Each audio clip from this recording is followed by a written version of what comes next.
Right breaking news చూస్తున్నాం. హైదరాబాద్ తో పాటు ఉమ్మడి ఖమ్మం, వరంగల్, మెదక్, కరీంనగర్, ఆదిలాబాద్ జిల్లాలోని భూ ప్రకంపనలు కలకలం సృష్టించాయి. ఇండ్ల నుంచి వైబ్రేషన్ రావడంతో భయంతో బయటకు పరుగులు పెట్టారు. ఏం జరిగిందో తెలియక అయోమయానికి గురయ్యారు. ములుగులో భూకంపం కేంద్రం గుర్తించారు. ములుగులో భూ ప్రకంపనలు తీవ్రత రిక్టర్ స్కేల్ పై 5.3గా నమోదైంది. హైదరాబాద్ లో పలు చోట్ల 2 నిమిషాలు భూమి కంపించింది. ఏటూరు నగరంలో 7 గంటల 26 నిమిషాలకు స్వల్పంగా కల్పించింది. నర్సంపేటలో 7 గంటల 28 నిమిషాలకు 3 సెకండ్లు భూ ప్రకంపనలు ఏర్పడ్డాయి.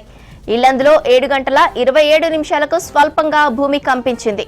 భద్రాచలం డివిజన్లో 3 సెకండ్లు, మణుగూరు, అశ్వాపురం మండలాల్లో దాదాపు 6 సెకండ్లు భూమి కంపించింది. కరీంనగర్లోని విద్యానగర్, దుర్గమ్మగడ్డలో భూ ప్రకంపనలు ఏర్పడ్డాయి. హైదరాబాద్ తో పాటు ఉమ్మడి ఖమ్మం, వరంగల్, మెదక్, కరీంనగర్, ఆదిలాబాద్ జిల్లాలోని భూ ప్రకంపనలు కలకలం సృష్టించాయి. ఇండ్ల నుంచి వైబ్రేషన్ రావడంతో భయంతో బయటకు పరుగులు పెట్టారు. ఏం జరిగిందో తెలియక అయోమయానికి గురయ్యారు. ములుగులో భూకంపం కేంద్రం గుర్తించారు. ములుగులో భూ ప్రకంపనల తీవ్రత రిక్టర్ స్కేల్ పై 5.3గా నమోదైంది. హైదరాబాద్ లో పలు చోట్ల 2 నిమిషాలు భూమి కంపించింది. ఏటూరు నగరంలో 7 గంటల 26 నిమిషాలకు స్వల్పంగా కంపించింది. నర్సంపేటలో 7 గంటల 28 నిమిషాలకు 3 సెకండ్లు భూ ప్రకంపనలు ఏర్పడ్డాయి. ఇల్లందులో 7 గంటల 27 నిమిషాలకు స్వల్పంగా భూమి కంపించింది. భద్రాచలంలో డివిజన్లో 3 సెకండ్లు, మణుగూరు, అశ్వాపురం మండలాల్లో దాదాపు 6 సెకండ్లు భూమి కంపించింది. కరీంనగర్లోని విద్యానగర్, దుర్గమ్మగడ్డలో భూ ప్రకంపనలు ఏర్పడ్డాయి. ఈరోజు పొద్దున్న 7:35 నిమిషాలకు ఇంట్లో మన పనులు మనం చేసుకుంటుండగా గోడల కాడ నుంచి మొత్తం కదలడం జరిగింది. మొత్తం పిల్లలు కింద పడుకున్న వాళ్ళు కూడా భయంతో లేచి బయటికి పరుగులు తీసారు. కొన్ని సెకండ్ల పాటు అందరూ భయాందోళనలో గురై బయటికి వచ్చి ఆశ్చర్యంగా చూడడం జరిగింది. అందరు లోపలికి పోవాలన్నా కానీ ప్రతి ఒక్కరు భయపడుతున్నారు. ఇప్పుడు కొన్ని సెకండ్ల వరకు అది మొత్తం ఇల్లంతా కింద మీద అయినట్టు అనిపించింది. మొత్తం ఇంట్లో సామాన్లు అన్నీ కూడా కదిలి మంచాల కాడ నుంచి ప్రతి ఒక్కటి వస్తువు కూడా కదిలినట్టు అనిపించి కిటికీలు ఇట్లా దడదడ సౌండ్ రావడం లాంటివి జరిగినాయి. చాలా వరకు 7:30 ప్రాంతంలో హుస్నాబాద్ ప్రాంతంలో భూమి కంపించడం జరిగింది. మేమందరం ఇంట్లో ఉన్న ప్రతి ఒక్కరం బయటికి రావడం జరిగింది పరిగెత్తి. ఎందుకంటే భయప్రాంతాలకు గురై అందరం బయటికి రావడం జరిగింది. ఒక 5 సెకండ్లు మాత్రం భూమి హుస్నాబాద్ ప్రాంతంలో కదిలింది. పొద్దున ఉదయం 7:30కు నేను అప్పుడే మోగం కొట్టుకొని కుర్చీ మీద కూర్చున్నా. పక్కన బల్ల ఉంది. ఒకటేసారి 3 సెకండ్ల వరకు భూమి కంపించింది. అది ఏమైంది అని చూసే వరకు మా వాళ్ళని అడుగుతాను, ఏమైంది ఎందుకు మందుకు వెళ్తానని నా మొదటిసారి ఇది నేను పుట్టినప్పటి నుంచి మొదటిసారి భూమి కంటే నేను ప్రత్యక్షంగా చూడడం జరిగింది. 4వ వార్డులో ఇది చాలా వరకు భయపడుతున్నాయి. బయటకు వచ్చి రావడం ఊరికి వచ్చి జరిగింది. సుమారుగా 7 గంటల 35 నిమిషాల ప్రాంతంలో భూమి కంపించినట్టుగా అనిపించింది. ఎందుకంటే నేను ఇదే బెడ్ మీద ఇలానే కూర్చోన్నాను. బెడ్ కదిలింది, బిల్డింగ్ కూడా షేక్ అయినట్టుగా అనిపించింది. తప్పకుండా వజ్రకాల భూకంపం వచ్చినట్టుగా నేను భావిస్తున్నాను. హైదరాబాద్ తో పాటు ఉమ్మడి ఖమ్మం, వరంగల్, మెదక్, కరీంనగర్, ఆదిలాబాద్ జిల్లాలోని భూ ప్రకంపనలు కలకలం సృష్టించాయి. ఇండ్ల నుంచి వైబ్రేషన్ రావడంతో భయంతో బయటకు పరుగులు పెట్టారు. ఏం జరిగిందో తెలియక అయోమయానికి గురయ్యారు. ములుగులో భూకంపం కేంద్రం గుర్తించారు. ములుగులో ప్రకంపనల తీవ్రత రిక్టర్ స్కేల్ పై 5.3గా నమోదైంది. హైదరాబాద్ లో పలు చోట్ల 2 నిమిషాలు భూమి కంపించింది. ఏటూరు నగరంలో 7 గంటల 26 నిమిషాలకు స్వల్పంగా కంపించింది. నర్సంపేటలో 7 గంటల 28 నిమిషాలకు 3 సెకండ్లు భూ ప్రకంపనలు ఏర్పడ్డాయి. ఇల్లందులో 7 గంటల 27 నిమిషాలకు స్వల్పంగా భూమి కంపించింది. భద్రాచలం డివిజన్లో 3 సెకండ్లు, మణుగూరు, అశ్వాపురం మండలాల్లో దాదాపు 6 సెకండ్లు భూమి కంపించింది. కరీంనగర్లోని విద్యానగర్, దుర్గమ్మగడ్డలో భూ ప్రకంపనలు ఏర్పడ్డాయన్నారు స్థానికులు. ఇదే అంశానికి సంబంధించి మరిన్ని అప్డేట్స్ వెంకట్ లైవ్ లో అందిస్తారు. వెంకట్, అప్డేట్స్ ఏంటి? రాష్ట్ర వ్యాప్తంగా కూడా భూకంప వార్తలు చాలా కలకలం సృష్టిస్తున్నాయి. దాదాపు 35 ఏళ్ల తర్వాత 5.3గా రిక్టర్ స్కేల్పై భూకంపం నమోదైనట్టుగా వాతావరణ శాఖ అధికారికంగా చెబుతోంది. ఈ భూకంపం అనేది రాష్ట్ర వ్యాప్తంగా 2 తెలుగు రాష్ట్రాల్లో చాలా సీరియస్గా ఉంది. ముఖ్యంగా తెలంగాణ ప్రాంతంలో చాలా సీరియస్గా ఉంది. రాష్ట్ర వ్యాప్తంగా భూకంపం రిక్టర్ స్కేల్పై 5.3 3 పాయింట్ల మీద దాదాపు 3 నుంచి 5 సెకండ్లు, 5 నుంచి 7 సెకండ్లు, 7 సెకండ్లు, 7 నుంచి 11 సెకండ్లు ఒక్కొక్క ప్రాంతంలో ఒక్కొక్కలాగా భూమి కంపించినట్టు ఇప్పుడిప్పుడే వార్తలు వస్తున్నాయి. ముఖ్యంగా ములుగు జిల్లా, ఉమ్మడి వరంగల్ జిల్లాలోని ములుగు జిల్లా కేంద్ర బిందుగా ఉన్నటువంటి ఏపీ సెంటర్ నివేదికను ఒకసారి పరిశీలిస్తే 40 మీటర్ల నుంచి ఈ రేడియేషన్ ఉద్భవించినట్టుగా కొంత సాంకేతికంగా అధికారులు చెప్తున్నారు.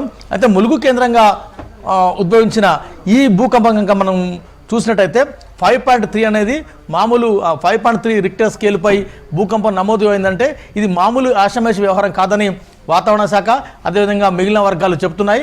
అయితే గత 2 నెలల క్రితం ఏటూరు నగరంలో అదే ఏరియాలో దాదాపు కొన్ని వేల చెట్లు నేలకూలినాయి. ఆ వేల చెట్లు ఎందుకు నేలకూలినాయి అన్నది ఇంతవరకు సాంకేతికంగా ఎలాంటి సమాచారం లేదు. సేమ్ టైంలో భూపాలపల్లి, ములుగు, ఏటూరు నగరం, అదేవిధంగా పరకాల, వరంగల్ హెడ్ క్వార్టర్స్ షాయంపేట, హన్మకొండ, అంటర్ రోడ్, ఉమ్మడి వరంగల్ జిల్లా వ్యాప్తంగా కూడా ఈ భూమి కంపించుకుంటూ పోయింది.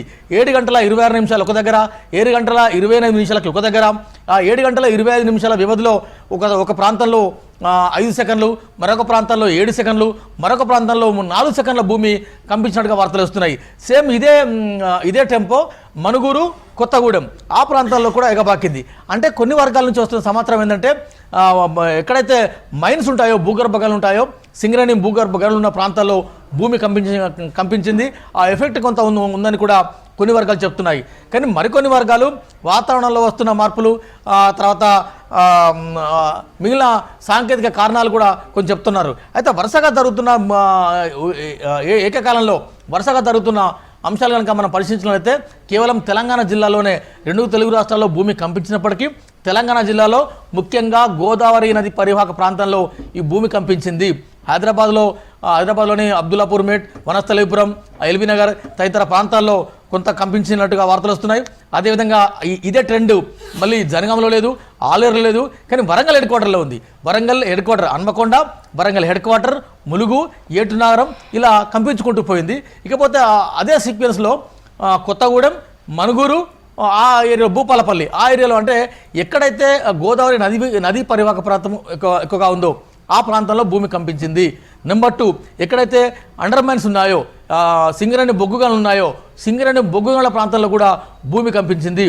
అదేవిధంగా ఇటీవల కాలంలో వరుసగా వస్తున్న వాతావరణ మార్పుల కారణంగా ఒక్క ఏటూరు నగరం ఏరియాలోనే కొన్ని వేల సంఖ్యలో, లక్షల సంఖ్యలో చెట్లు నేల కూలినాయి. సరే, గత 2-3 నెలల నుంచి వాతావరణంలో సమూల మార్పులు వస్తున్నాయి.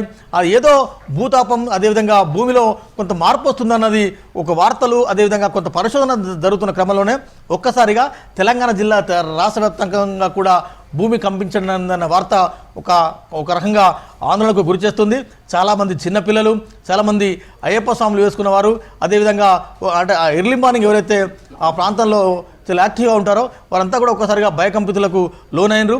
అంటే మేము ఎప్పుడు కూడా ఇలాంటి షేక్ అసలు మనుగూరు ఏరియాలోనో అయితే, భద్రాచలం ఏరియాలోనైతే వరుసగా మొత్తం అక్కడున్న వస్తువులు కానీ, తర్వాత ఇళ్ళతో సహా అన్ని షేక్ అయిన పరిస్థితి. మనం విజువల్స్ కనుక మనం నిశ్చితంగా పరిశీలిస్తే, కొన్ని సీసీ రికార్డులలో నమోదైన దృశ్యాలను మనం కనుక పరిశీలిస్తే చాలా ప్రాంతాల్లో ఆ విజువల్స్ షేక్ అవుతున్నట్టుగా, ఆ భూమి షేక్ అవుతున్న, ఆ భూమి కంపిస్తున్న విజువల్స్ అయితే కొంత ఆందోళనకు గురి చేస్తున్నాయి.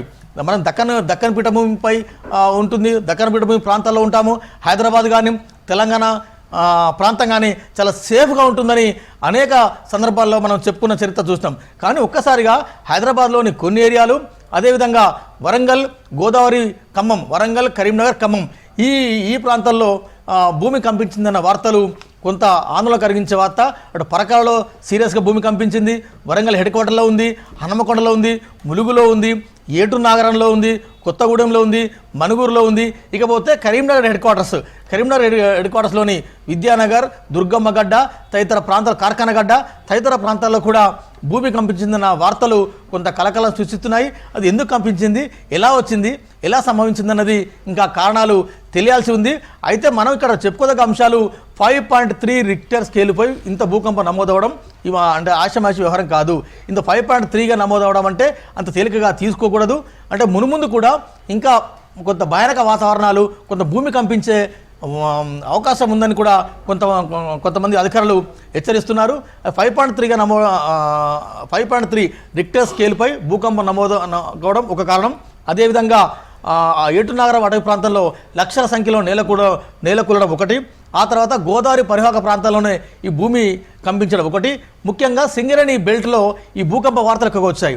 ఈ నాలుగు కోణాలలో ఈ 4 అంశాలలో పరిశోధకులు ఇప్పుడు అధ్యయనం చేస్తూ ఉన్నారు. నేను వాతావరణ శాఖ అధికారులు అదేవిధంగా మిగిలిన కొంతమంది కొద్ది జియాలజిస్టులు హైడ్రాలజిస్టులు కొంత అధికారులతో మాట్లాడే ప్రయత్నం చేస్తే అంటే తెలంగాణ ప్రాంతంలో గత 35 సంవత్సరాల నుంచి భూకంప వార్తలు రాలేదు. భూమి కంపించినా ఒక సెకండ్ 2 సెకండ్ల వచ్చి వెళ్ళిపోయింది.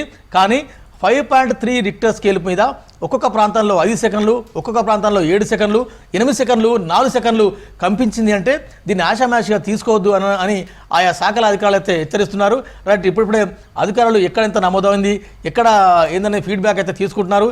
దీనికి సంబంధించిన కారణాలు అధికారికంగా తెలియాల్సి ఉంది. శ్రవంతి.